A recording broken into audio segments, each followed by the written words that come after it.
और उन चीज़ों में एक चीज़ तो जहन में जो है ना वो बनती चली गई कि ये इन चीज़ों में सुकून नहीं, मतलब लड़ाई है, झगड़ा है, किसी को मार लिया या किसी झगड़ा कर लिया, मतलब जुल्म व ज़्यादती भी इर्द गिर्द के माहौल में देखी कि कोई किसी पर जुल्म कर रहा है, कोई किसी से ज़्यादती करता है, लड़ता है, झगड़ा करता है, मतलब इन चीज़ों में एक दिली सुकून नहीं है, एक बेसुकूनी है, एक खौफ का माहौल है, एक फसाद का माहौल है, और इसमें ज़हनी और कल्बी सुकून मुयस्सर नहीं।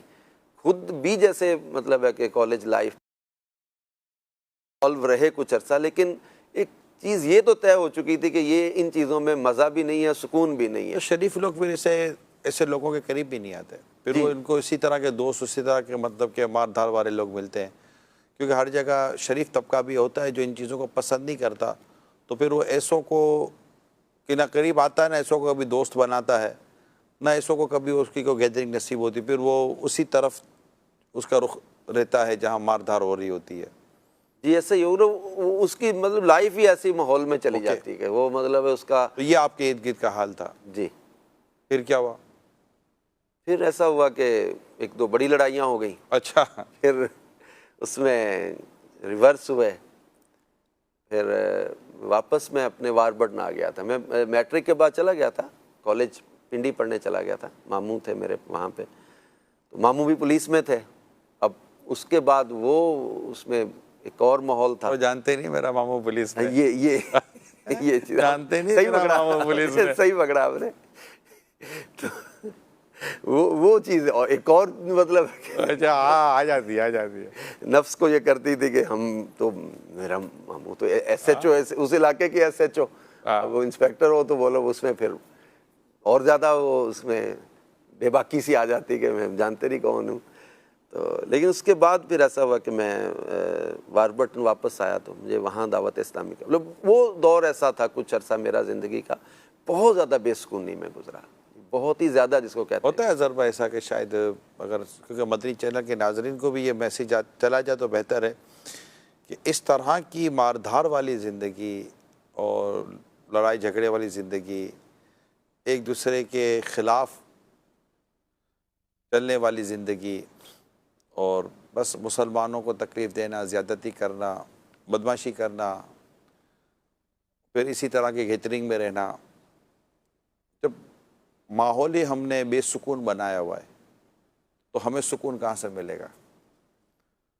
पुरसुकून ज़िंदगी के लिए इन तमाम तर चीज़ों से दूर रहने में ही आफ़ियत है कि वो जैसे अमीर अहले सुन्नत बड़ी प्यारी नसीहत फरमाते हैं कि पत्थर खाना तो सुन्नत है, वही पत्थर उठा कर मारना सुन्नत नहीं है। बड़ा नरमी का और खूबसूरत दर्स देते हैं अमीर अहले सुन्नत। मैंने जब भी अमीर अहले सुन्नत का ये वर्ड कहीं कोड किया है ना, ये बड़ी खूबसूरत कॉल है एक तरह से ना, जैसे अक़वाल ज़री होते हैं ना, जी जी, ये एक अक़वाल है अमीर सुन्नत, अक़वाल अमीर अहले सुन्नत।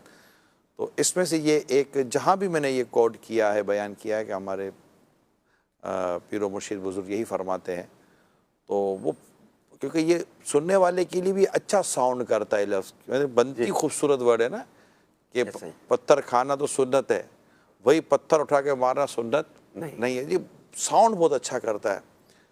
तो पुरअमन बंदा रहता है तो पुरसुकून भी रहता है। ऐसे ही जब अपना ही अमन दुरुस्त नहीं और दूसरों का भी अमन दुरुस्त नहीं तो फिर सुकून कहाँ से मिलेगा? फिर क्या हुआ?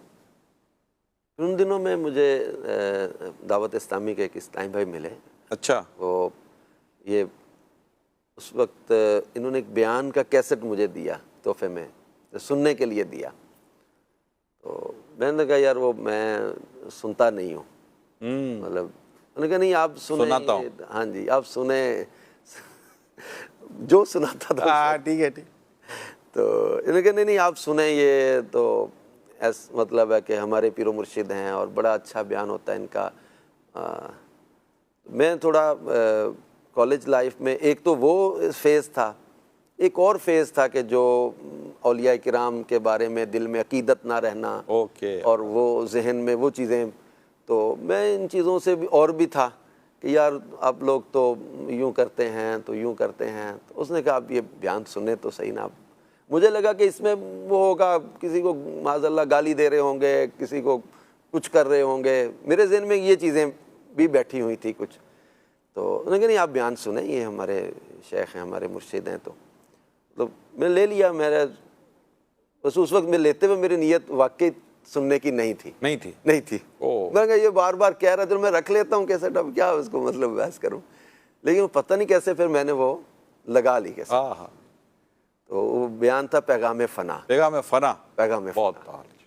अमीर सुन्नत का ये ऑडियो कैसेट था। जिन बयान मतलब वो ख़ास बयाना जिन्होंने बहुत ज़बरदस्त बंदी इनकलाब बर्पा किए हैं, उनमें से एक बयान है, ज़मी खा गई नौजवान कैसे कैसे, और कब्र की पहली रात। उन्हीं दिनों में एक बयान मैंने सुना था, उसके बाद सुना था पुरस्रार बच्चा। हाँ, ये भी बयान तो ये पैगाम फ़ना था वो बयान। जी, पहला बयान मैंने सुना पैगाम फ़ना। फिर क्या हुआ?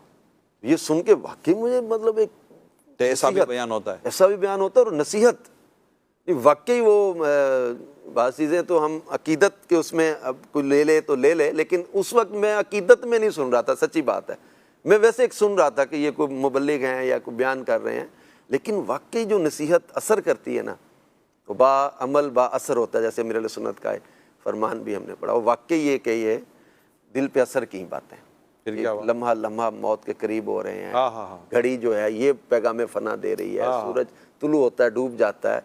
वाकई रियलाइज़ हुआ कि हमें मर जाना है, दुनिया छोड़ के जाना, हम सदा रहने के लिए तो आए कोई नहीं। तो उसके कुछ ही अरसे बाद खुशकिस्मती कह लें कि ये आलमी इज्तिमा कहते थे उसको, शायद दावत इस्लामी का बैनुल अक़वामी इज्तिमा, उस वक्त सालाना इज्तिमा जो कराची में लास्ट इज्तिमा था, वो 94 की बात। ये ढाई था, कोई कोरंगी ढाई। हमारे लिए ये नाम भी अजीब था कि ढाई में कहाँ जा रहे हैं। अभी आपने याद दिलाया तो मुझे याद आ गया, ढाई था कुछ ये। हम लांडी स्टेशन पे उतरे। मेरा फर्स्ट टाइम जिंदगी में कराची आना था। मैं पहले कभी कराची आया ही नहीं था जिंदगी में, फर्स्ट टाइम आए थे। तो वहाँ से हम लोग इज्तिमा में शिरकत की, और यहाँ माहौल देखा दावत इस्लामी का, और बयानात सुने, तो दिल बहुत ज़्यादा अल्हम्दुलिल्लाह इस पर मुतमिन हुआ। पहले बैत के बारे में तो मैंने अर्ज़ किया ना कि थोड़ा था, लेकिन अमीर सुन्नत का बयान, फिर ज़िक्र, वो तसव्वुर मदीना, तो ये चीज़ें बहुत ज़्यादा अट्रैक्टिव थी और बहुत ज़्यादा यूनिक भी थी। मतलब बिल्कुल नई चीज़ थी। तसव्वुर मदीना तो बहुत ज़्यादा एक नई चीज़ थी हमारे लिए, कि यूँ भी मदीने की बातें यादें होती हैं। तो यहाँ फिर मैं अमीर सुन्नत से बैत हुआ। बैत हो गया, माशाअल्लाह। तो लेकिन एक चीज़ थी, उस वक्त मैं ग्लासेस यूज़ नहीं करता था। मेरी आईसाइट वीक थी, मुझे पता तो चल गया था कि कॉलेज में कि मैं ग्लासेस यूज़ नहीं करता था। और उसमें भी एक पीछे उसका भी एक याद थी कि वो किसी लड़ाई में टूटे थे, तो मैंने कहा ये लड़ाई वाला पहला ये कहता मैं तेरा चश्मा तोड़ दूंगा मार के। तो मैंने ग्लासेस यूज़ करने छोड़ दिए थे कि ये लड़ाई में पहले। तो अब मेरे ये हुआ कि रात में बयान हुआ, और आखिरी बयान भी असर के, मेरे ख्याल पहले असर से मगरिबी बयान था मेरा। जी। यानी एक रात में बयान था, और जो आखिरी नशिश होती थी जी उसमें असर से मगरिब बयान, और मगरिब के बाद जिक्र और दुआ, ये भी हुआ है। तो मुझे मतलब मैं देख नहीं सका था, मैं बैत हो गया। मैं बैत होके जा रहा था, तो मुझे याद आया कि मतलब ज़हन में आया कि कोई पूछे भी तुम्हारे पीर साहब कैसे हैं, तो उस वक्त ना ये मदनी चैनल था और कुछ भी ऐसा मोबाइल का दौर ही नहीं था। के बस रश भी तो था ना, रश बहुत था, बहुत रश, बहुत पब्लिक। मेरे लिए तो ज़िंदगी का मतलब पहली बार आया था, तो मेरे लिए तो वाकई इतनी बड़ी गैदरिंग तो मैंने देखी नहीं थी। मक्के मदीने का सफ़र हुआ नहीं था, हज वगैरह में कुछ देखा हो तो इंसान ने, बहुत बड़ी गैदरिंग थी अल्हम्दुलिल्लाह। लेकिन वो मैं ज़ियारत नहीं हो सकी, बहुत दूर थे। गोविंद देखे हुए लौट रहे हैं ऐसे। फिर तो बहुत ज़्यादा उदास दिल से जा रहे थे, पलटते वापस जा रहे थे। हम लोग इज्तिमागाह से निकले, स्टेशन की तरफ जा रहे थे, तो सामने से वो गाड़ी आई एक। तो मेरा मतलब ज़िंदगी की सबसे पहली वो कह लें ज़ियारत थी, जो मेरे लिए मतलब किसी जिन्होंने देखा हुआ था मेरे सुन्नत को, उन्होंने नारे लगाए कि अत्तार की आमद मरहबा। किसी ने मुझे कहा जी हज़रत साहब आ गए, मेरे सुन्नत आ गए। तो मैं बैग कंधे से मैंने बैग फेंका। अब मैं था मतलब यंग था उस वक्त, तो लंबा कद था, मैंने पूरे किया लोगों को। अच्छा मैं गाड़ी गई स्क्रीन पे, रश तो लगा हुआ था मेरे सुन्नत को देखने का। मेरे सुन्नत मेरी पहली झलक जो मुझे भूलती नहीं ऐसा, वो मुस्कुराता चेहरा आया, और ऐसे मुस्कुराते हुए ऐसे हाथ हिला रहे, ऐसे तो मतलब नक्श हो जाना दिल पे। 95 की बात है। 94 वो इज्तिमागाह से हम निकले थे। वो फिर जब अगले चौक तक यू टर्न तक आके ना, उन दिनों आगे पीछे सिक्योरिटी का भी नहीं था, तो वो 95 में वाक़या हुआ था। जी जी जी। तो ये बिल्कुल यूं पब्लिक में ऐसे गाड़ी आई और मतलब वो इशू सिक्योरिटी के थे ही नहीं, तो ये फिर अगले यू टर्न से गाड़ी टर्न लेके वापस चली गई। अच्छा, मुझे ऐसे लगा कि जैसे अपने इस मतलब मुसाफिर मेहमान को उदास दिल से जा रहा और मैं कहता हुआ जा रहा हूँ कि यार देखा ही नहीं है, मतलब वो कोई पूछे तो कैसे हैं पीर साहब आपके, तो मैं क्या बताऊँगा मैं कैसे हैं। तो ऐसे लगा कि जैसे आई है गाड़ी और देख लो ऐसे हैं, ऐसे हैं करके वापस चली गई। माशाल्लाह माशाल्लाह, क्या बात है।